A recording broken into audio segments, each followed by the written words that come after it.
Welcome to State of Ed, a podcast about education inside the classroom and out. My name is Mark Isix. And I'm Nick Simone.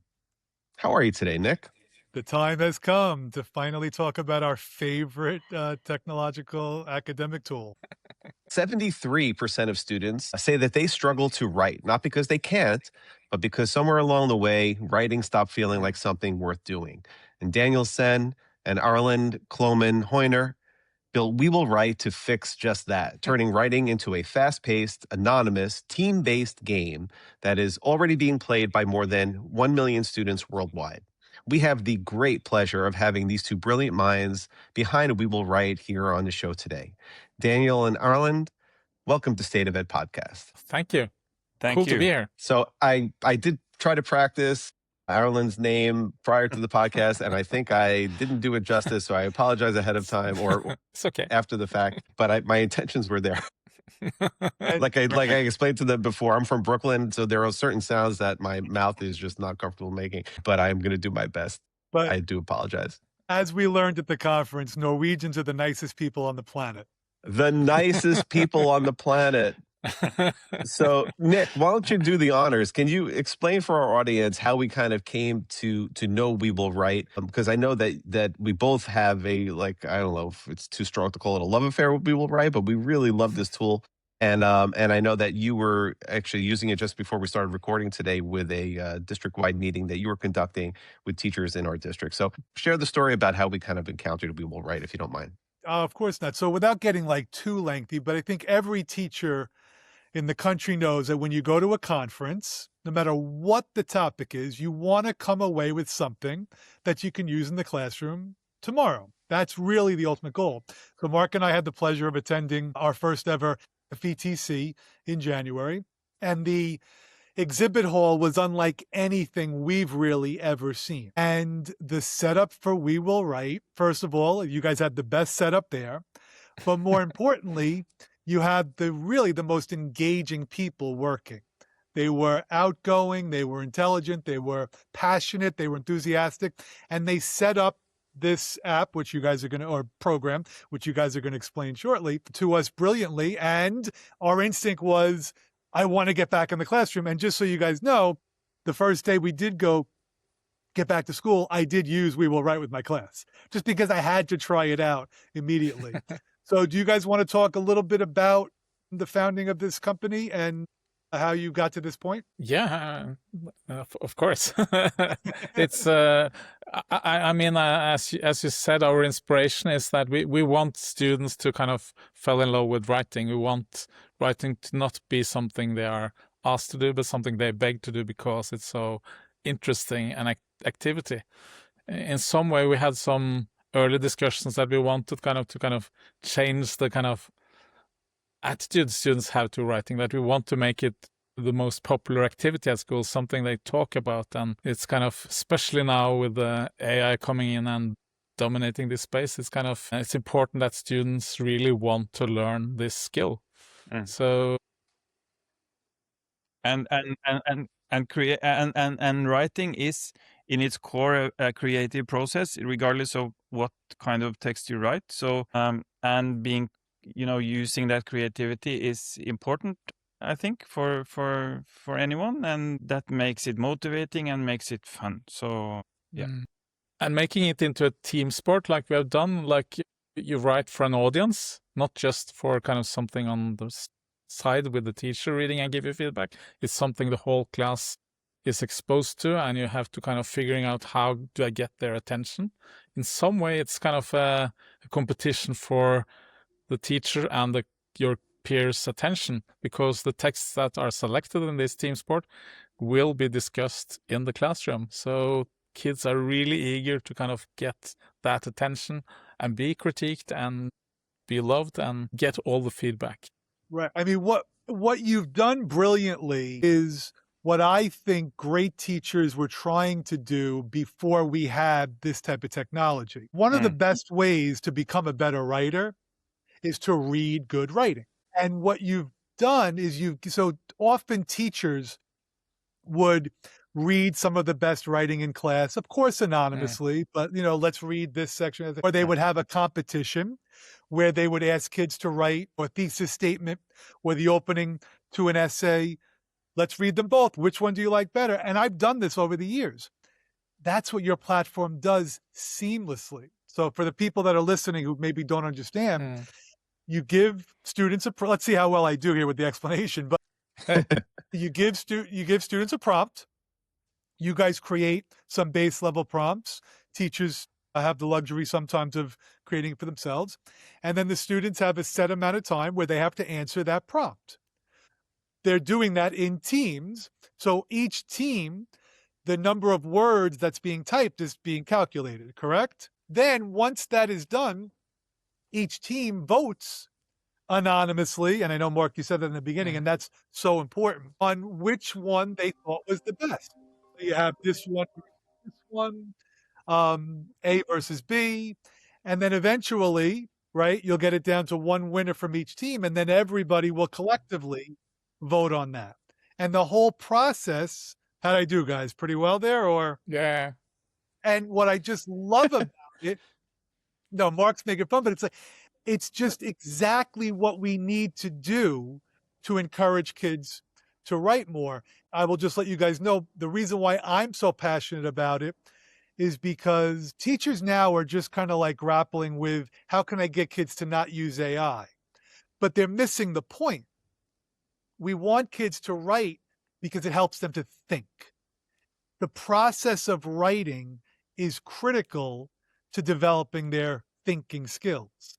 And that's why I love what you do. And I have, no problem with a kid using We Will Write. We have a competition. We get to the final one. Now, let's take the winner. I have no problem. Let's put it into a chat. Let's put it into, Claude or any AI platform, and let's see how they can make it even better. But you guys have done this to begin with. So I love the program. Every teacher, I really think, should be using it. Yeah, I can say something about the kind of design process, because I think what's unique with the platform is the flow for the student. The flow is really, really adapted to their mindset and their speed and their lack of focus and concentration maybe as well.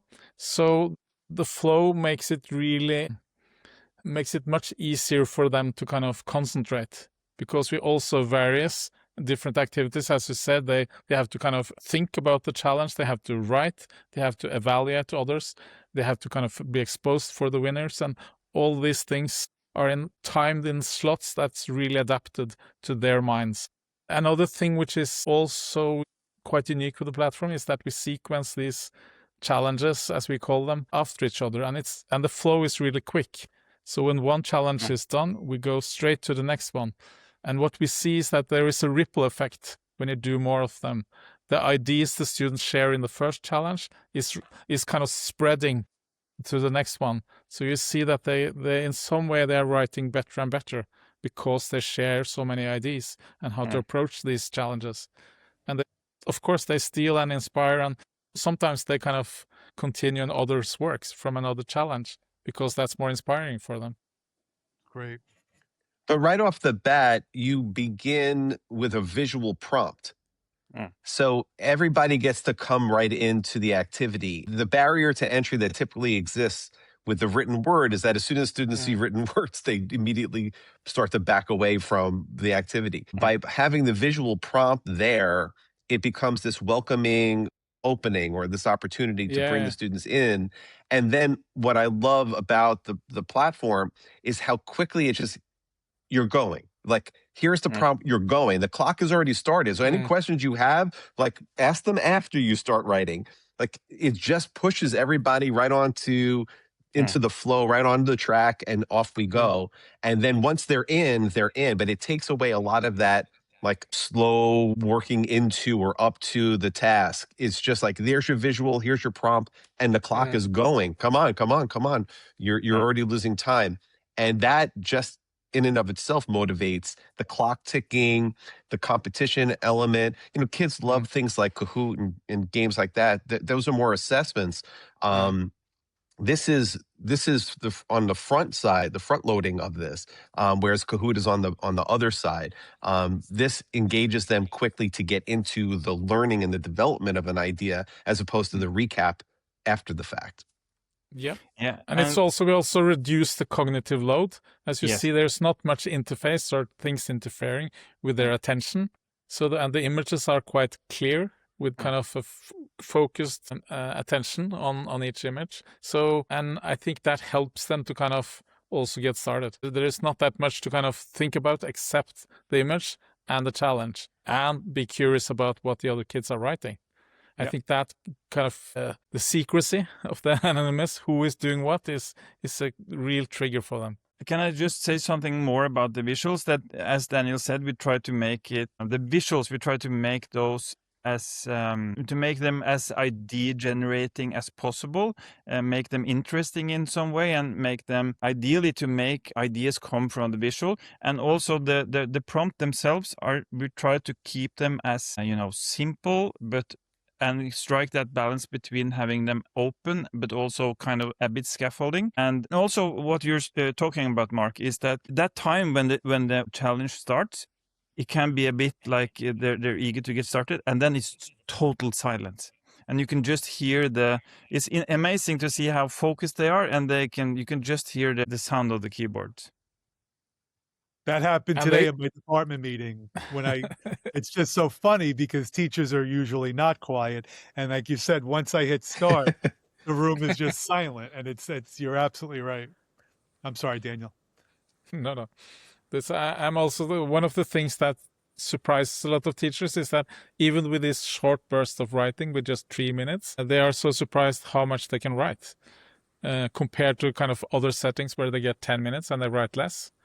So there is something with the kind of the time limit, which makes, I think, from the kind of interviews and studies we've done, it seems like that those students that struggle a bit, they feel this is a fair competition. Because if you deliver an essay next week, they know that maybe there are some students in the class that are much better at them in writing. So that competition, they maybe think I already failed, I'm not among the best. But in this competition for 3 minutes, I am able to win. I can have a good idea, I can communicate, I know the audience, I have other skills that can make my texts go through and get attention. So I think that's quite interesting to see how that's one of the reasons why all of the kids want to compete. I just want to say that, and we really also have tried to design this and try to even out the differences you can have in a classroom by also the time that it is on a timer that makes everybody has to kind of write quite fast. So if you have trouble spelling correctly, you're not going to stick out as much because everybody will make mistakes in this game. So, and a very important thing about this is that we try to make it as much as we can. We try to make it like everybody competes together, and that's much more valuable when you get your text chosen by your team, that you know that it's your peers who have chosen this. You know what? Of the many things that are great about it, it's appropriate for K through 12. In my opinion, any grade level can use it, and it's appropriate for basically every discipline.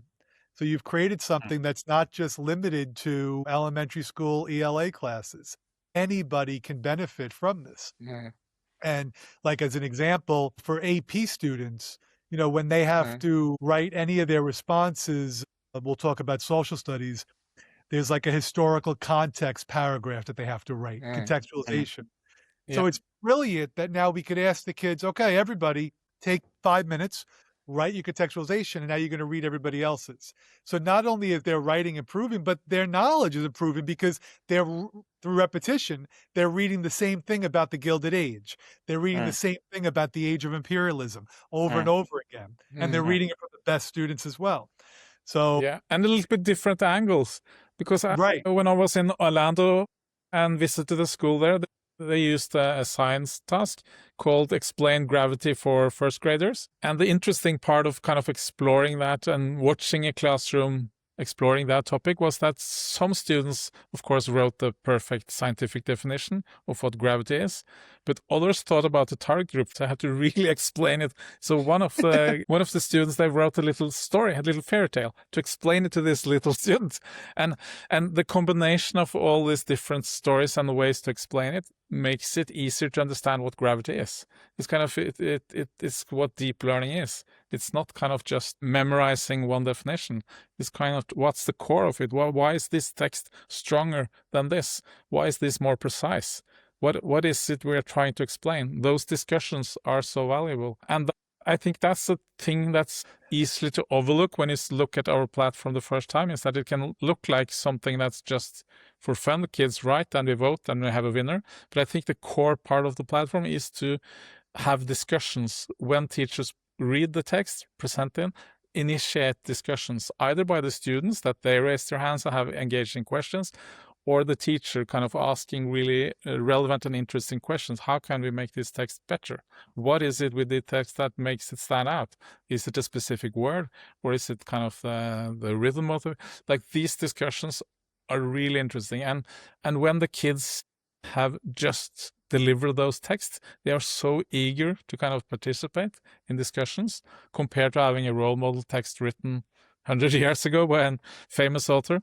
It's kind of, they are so much more into it. So those golden minutes, you maybe have all the class attention for 1 or 2 minutes, but you can teach a lot in those tiny spots of full focus. Can I just say also about what you're talking about, and Daniel, what you're talking about now, that the value of seeing so many different examples of the same topic, of the same text type, and in the end you will learn from in the end, you will learn what makes this text a good text, and you will see the patterns. And then, so this is inductive learning, which is kind of the deepest learning you can have, learning from all different practical examples. And then you extrapolate the kind of the theory or how it's done from that. And having that from real students' text, that's very motivating, and it creates this deeper learning that inductive learning does. And over time, I'm sorry, go ahead.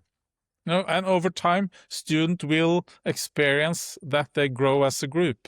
Because if you do this on a regular basis, you will notice how they progress and take ideas from each other and learn. And I want to replicate that. And they see some of my peers know how to use a metaphor. I don't know what it is. I want to try to do the same. So they want to they're eager to kind of see what kind of devices other students use and try to replicate it, not by theory and explaining the theory, but by actually using the devices and tools to have an effect on their audience. Now, one of the things I really enjoyed, because I had used it in the classroom as well, because I didn't, I'm very jealous when I see Nick having a good time and I'm not participating. And one of the things I really loved is at the end, there was a teacher dashboard that allowed the teacher allowed me to see all of the work, not just the winning text, but like all of the students. And it was easy to export that wherever I would need to send it. So can you talk a little bit more for folks who are not familiar with your platform, like what information is available for the teacher on the other side when the teacher wants to be able to assess every single student individually, as opposed to just seeing who the winner of the competition is? I can talk a little bit about that. Yeah. The teacher insights. It's, a teacher will have all their sessions available after they're done, and then you can go into the single session that you were writing with your class, and you will get like a small summary of how much you wrote and what and also you will get like a summary of how your class did and what standards you kind of touched on, and also kind of what's next, maybe what you can work on as a class. And then you will get all the student texts from that session, and you will get how, because they assess as well themselves, so you will see how happy they were with their own work. And that's very interesting actually, because some students might be extremely happy with everything they're writing, and it's not maybe that good always.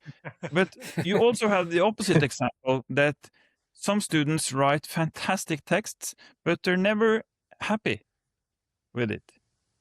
And this can provide some very valuable information for the teacher. Maybe you should go and have a talk with this girl who's never happy with her texts. You know, and so that's for per session, or you can go into like a single student and you can see everything this student has been writing on We Will Write and have a summary of what this student should maybe be working on, what this student is doing well, that kind of. Yeah, and I think what it's also important to remember, we also pick out 2 students who are kind of honorable mentions.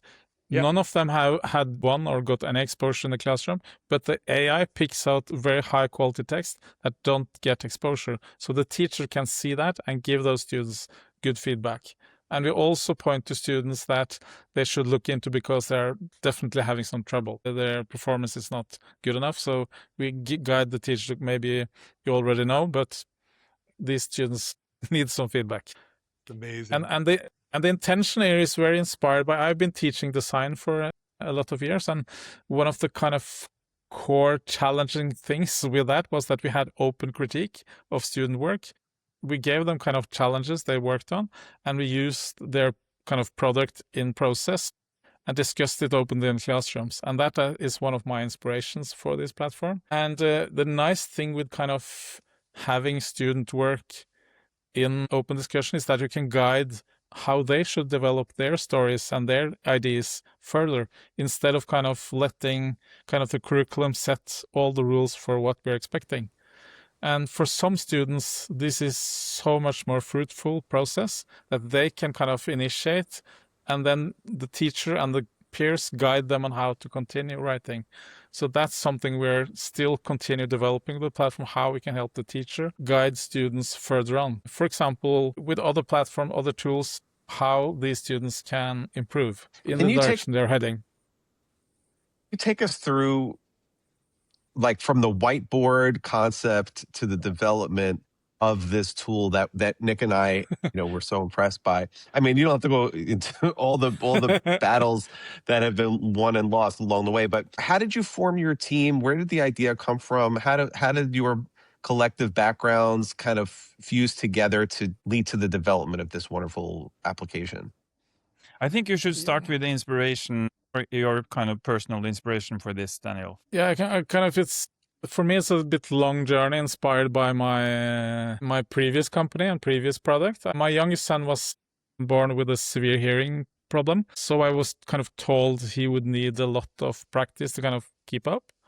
So that was, and I was told by expert, if you kind of push young kids, like adults push them to kind of learn quicker and more than others, that will usually have the opposite effect. So that was my interest into EdTech. Before that, I worked with technology, design and education, and I thought I want to explore this space. How can we make any student who who needs a lot of patience and time and repetition and practice, how can we make sure they don't lose faith?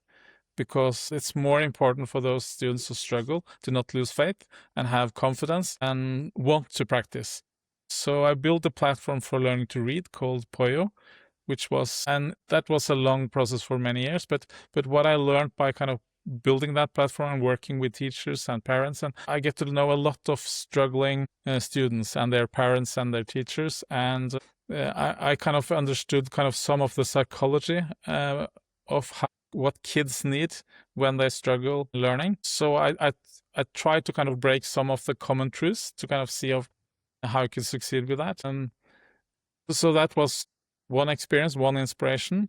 And then I worked in Kahoot for some years and got lots of inspiration for how to work more socially in classrooms with learning together as a group. And I think for We Will Write, kind of some of the core inspirational ideas was working with kind of design students with inductive teaching, that we rather would guide students and give them more freedom to write what they want to write about.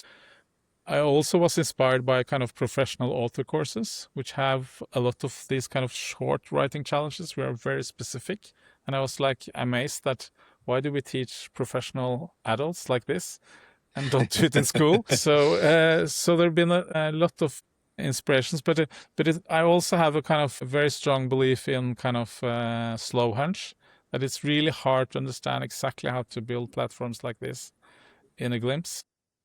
We Will Write was actually built kind of the team sport, the kind of the rules, the timing, and all those things was built over 18 months in classroom. So we had very primitive prototypes, and we taught in classroom week after week after week with improvements all the time in different grades, and we started actually with the oldest students because we got easier to get feedback from them. And then we scaled it down to younger and younger students as it started to work.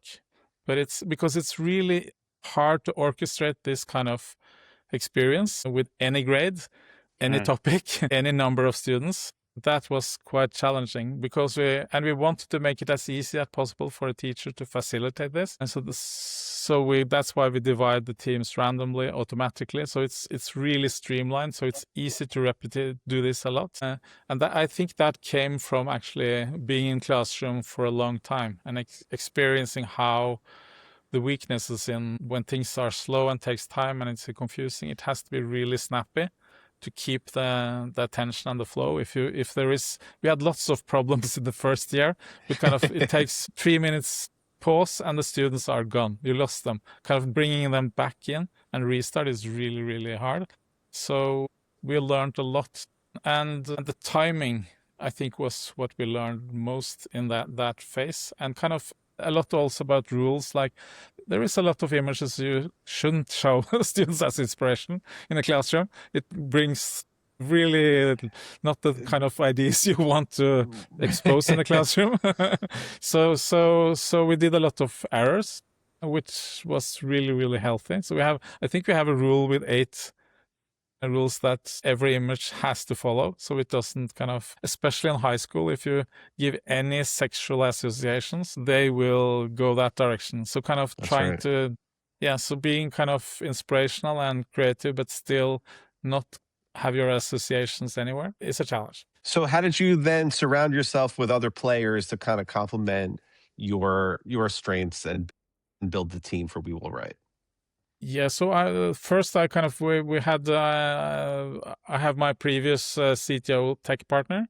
That was the kind of first person in to build the platform. And then Erlend and we were kind of childhood best friends. So we had gone to elementary and middle school together and did a lot of fun things at school together. So I things actually you can't talk about here, I understand. Yeah. I think I have some. We actually our comic books that we sold in the school year were actually banned. So that's when we were 11.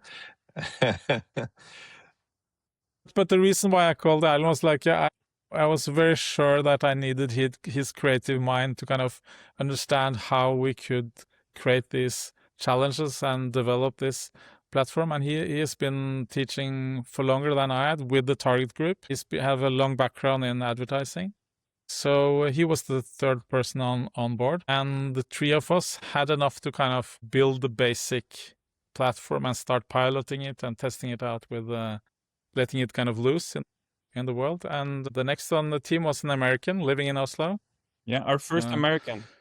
Morgan, who kind of run community and support and all the back end of the business. And the 4 of us was actually the only team that got this platform into the US market as a beta version in 24, fall of 24. And I think we had 30 teachers on the list. Yes. In the US who wanted to try this, who had found it by magical. And I think it was after 6 or 7 weeks, a lot of other teachers discovered it. And those early teachers started talking about it and sharing how it worked, and it just exploded. And I think it was we thought that we would only kind of concentrate on middle school. Do you remember? So we didn't really let in any elementary. Yeah, we wanted to be really targeted, but yeah. That was probably not correct, because now it's a lot of 5th graders, I think, is the grade that really uses us the most. Although we have through all the grades, but and I think even though we have tested it a lot for high school, and it seems like it looks so playful and fun to work with, that a lot of the higher grades, I think they miss some opportunities. Like, for example, for argumentative writing, there is lots of great challenge to practice on. what we see from those who use it in that regard is that they say when students write essays later on, they have much better arguments because you can practice that on this platform really quickly and do a lot of it in just a couple of hours. So there is you can use this platform in very different ways. In some way, it's just an advanced Blackboard which makes the process just more efficient. I was working with one of the teachers in Nick's department, and after I had used We Will Write, and I was just trying to think about other uses for other subjects and so on. And when I was working with her, this is a perfect opportunity this is a teacher who loves to use political cartoons and other images like that. So she's going to put the image up on the TV in front of the classroom anyway and ask a question, and that's going to lead to a discussion, which some students will participate in and others will kind of just be on the sidelines.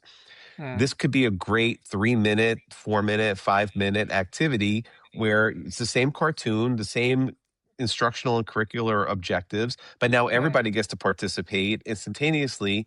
And it's just also breaks the routine. Normally it would be this way. Today we're going to work through our historical documents, primary source documents this way. It just keeps things moving along in a innovative and fun way, and a little bit different with some variety. And it's also effective because it brings everybody into the fold. So, she really loved the idea, and that's just another example of how you've created this program, which I'm sure behind the scenes is very complicated, but to the user, it's very simple, which is a compliment, because the greatest compliment you can give technology is just like user friendliness, and not have to have a PhD in how to use the application before you use the application. So you can gravitate and pick this tool up instantaneously and get it. Of course, the more time you spend, you can learn a lot more in terms of the ins and outs and the intricacies. But that's one of the things that I also love about it, and probably why you went from, in 6 weeks, you went from having only 30 people who were Pied Pipers to however many hundreds or thousands of people who were Pied Pipers, because of how easy it is for someone to grasp. You can bring it to someone, and in a minute, they're going to see it.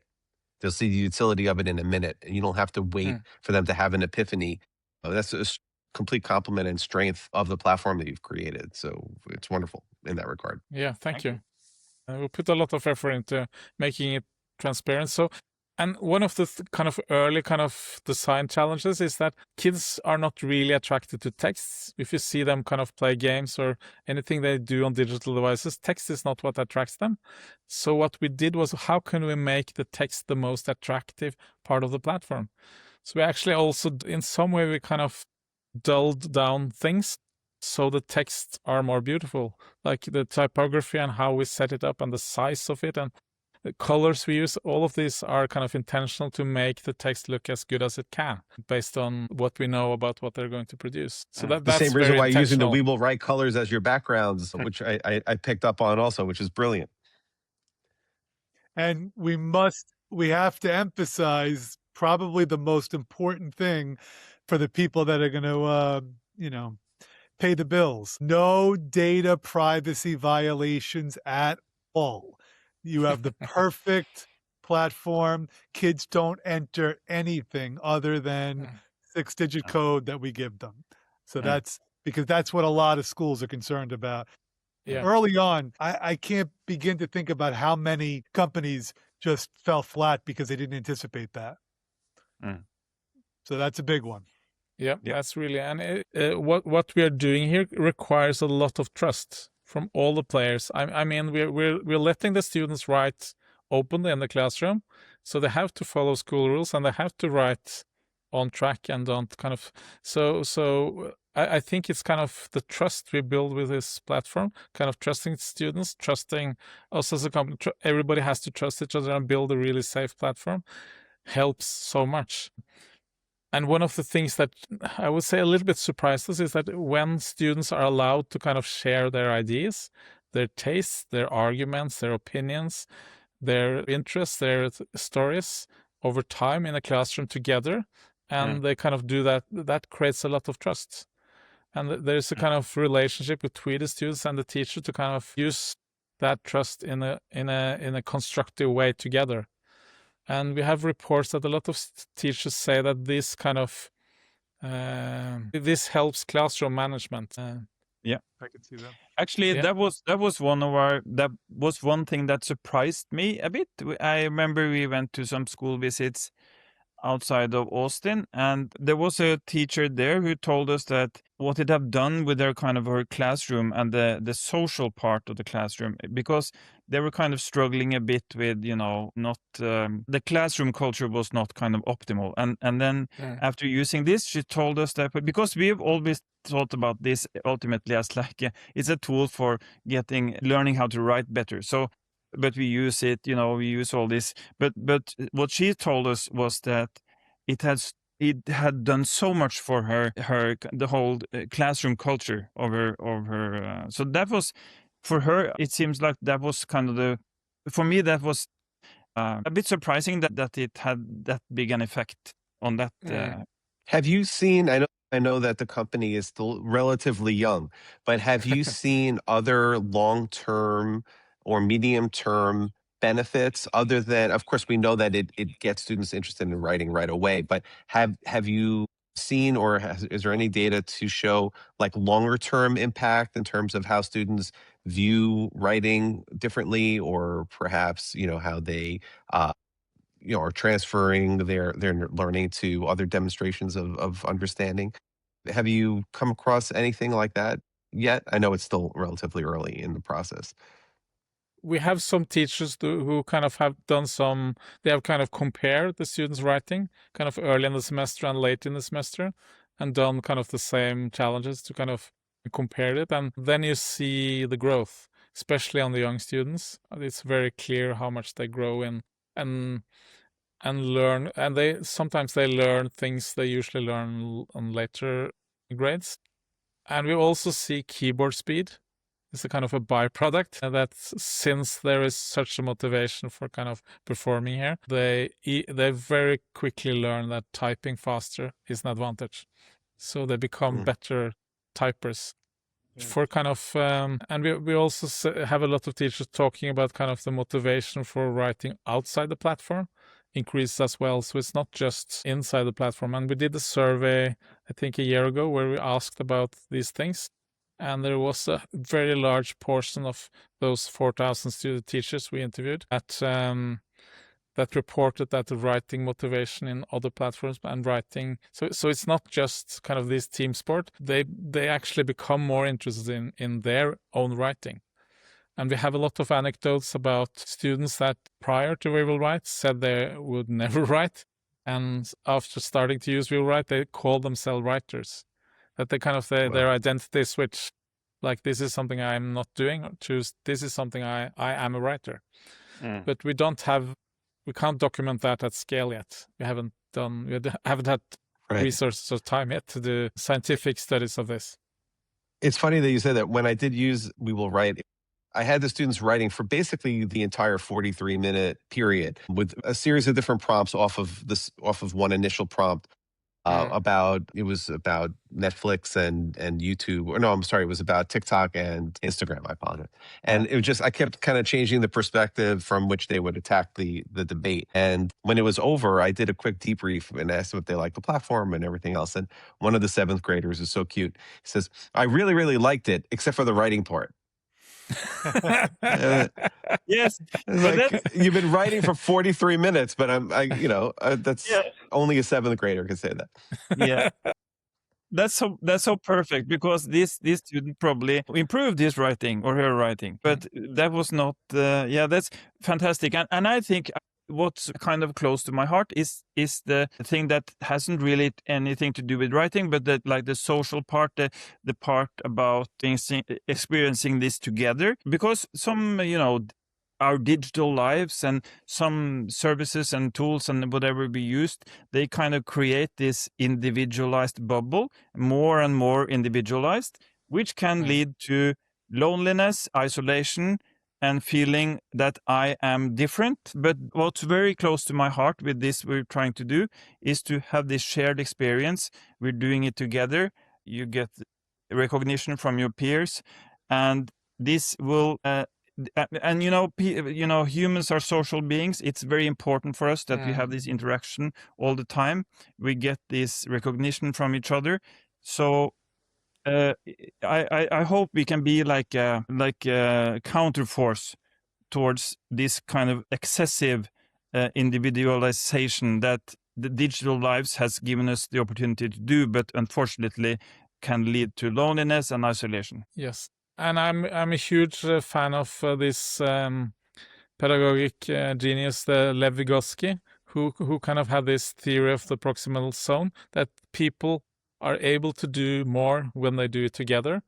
And I think that's what we see in this platform, that students, when they see and learn from each other so quickly, they can improve much quicker because they're able to kind of lean onto others and do more. And I think that that's strengths that I think people oversee when they just think that AI can support kids with feedback. I think that has potential, of course, but I think humans in groups have a superpower. That's been a very clear inspiration for us with this platform. And there are some tiny details that you might not see. But for example, students can peek on other team members' text, but just the first sentence. And the reason why we let them do that, some students find that feature fine, quick, others take some time, and teachers usually don't see it. But the intention is those kids who are struggling or are unsure if they understood the challenge. By doing that, they can confirm that they have understood the challenge, then they can continue on focusing on writing, not being unsure if they understood what they're supposed to do. And they can't copy the whole text, they just get a tiny idea of what others are doing. And that kind of lifts them together with their group. I used to do that as a student. I used to have to peek over to my friend's paper just to see if I was even anywhere near the right, going in the right direction. It wasn't cheating. It was just guidance. Verifying. No, it's so true, though. It's because there's insecurity behind. For so long, many students have not felt that they've been successful at that skill.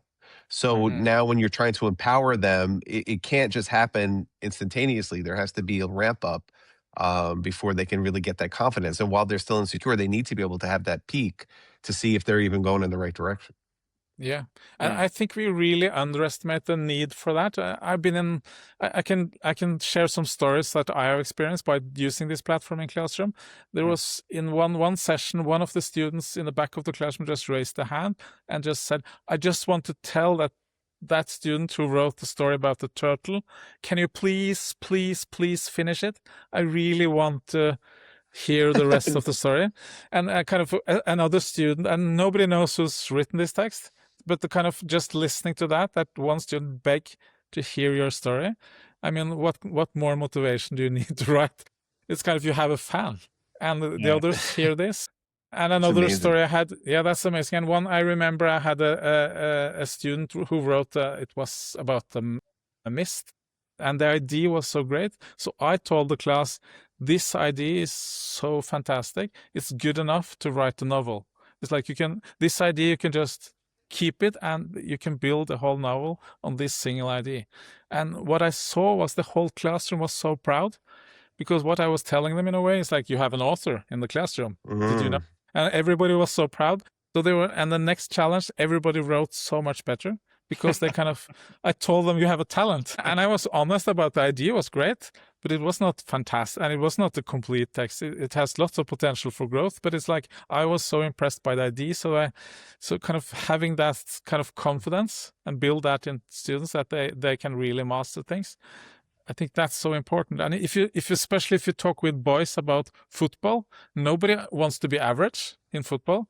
So why should we expect anything less in writing? We should expect them to be brilliant writers, because that's motivating for a 10-year-old student. If you just tell them you want them to really excel, we want the best writing. I know you're not there yet, but we're going for perfection. That's really motivational. I really wish I could offer some advice, but the platform is perfect.